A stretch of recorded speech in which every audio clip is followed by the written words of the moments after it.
میں نے اپنے والد ماجد رحمۃ اللہ علیہ سے یہ واقعہ سنا، کسی کتاب میں مجھے نظر سے نہیں گزرا، لیکن حضرت والد ماجد رحمۃ اللہ علیہ سے سنا کہ ایک مرتبہ مسلمانوں کا ایک لشکر تھا، جہاد کے لیے جا رہا تھا،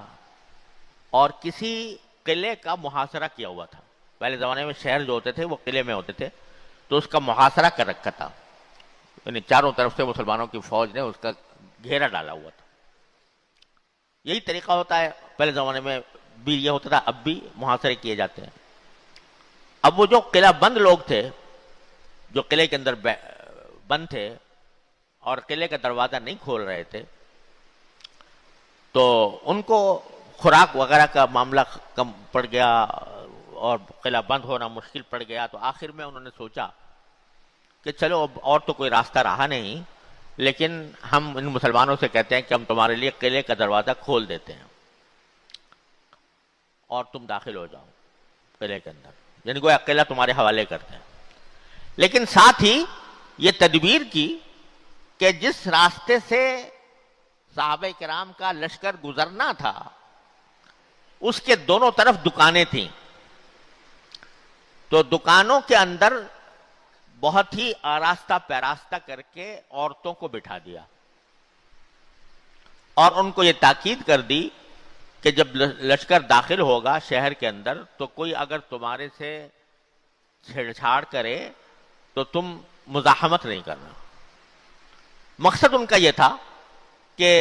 جب فاتح قوم داخل ہوتی ہے کسی شہر کے اندر تو وہ بالکل خوشی کے شادیانے بجاتے ہوئے داخل ہوتی ہے، اپنی فتح کے اوپر مغرور ہوتے ہوئے داخل ہوتی ہے۔ اور پہلے زمانے میں بھی اب بھی جو فاتح قوم ہوتی ہے وہ خاص طور سے وہاں کی عورتوں کے ساتھ بدسلوکی بھی کرتی ہے، تو اب یہ قوم بھی داخل ہوگی تو ان کو دونوں طرف جو ہیں وہ عورتیں بیٹھی ہوئی نظر آئیں گی، تو اگر یہ لوگ ان عورتوں کی طرف متوجہ ہو گئے تو ان کا جو فوجی یعنی دفاعی جذبہ ہے وہ کمزور پڑ جائے گا، مبتلا ہوں گے، اور اسی حالت میں ہم ان کے اوپر حملہ آور ہو جائیں گے۔ یہ پروگرام انہوں نے بنایا تھا، اور بنا کر پیغام بھجوا دیا۔ حضرت ابو عبیدہ بن جراح رضی اللہ تعالیٰ عنہ جو سپہ سالار تھے ان کے پاس پیغام بھجوا دیا کہ آپ داخل ہو جائیں، ہم آپ کے لیے دروازہ کھول رہے ہیں۔ اللہ تعالیٰ نے فرمایا کہ اتقوا فراست المومن، حضور اقدس صلی اللہ علیہ وسلم سے یہ منقول ہے کہ مومن کی فراست سے بچو، فإنہ ینظر بنور اللہ، وہ اللہ کے نور سے دیکھتا ہے۔ تو حضرت ابو عبیدہ کو یہ ساری سازش کا پتہ تو نہیں تھا کہ یہ اندر یہ سازش ہو رہی ہے،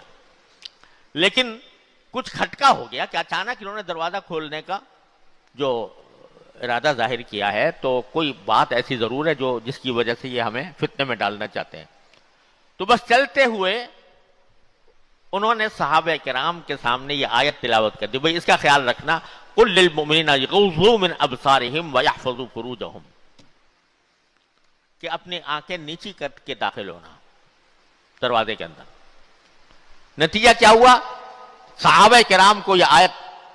یاد دلا دی، صحابہ کرام داخل ہوئے شہر کے اندر اور پورے راستے سے اس طرح گزر گئے کہ کسی کو یہ پتہ نہیں تھا کہ دائیں کیا ہو رہا ہے اور بائیں کیا ہو رہا ہے، دائیں کیا کون بیٹھا ہے اور بائیں کون بیٹھا ہے۔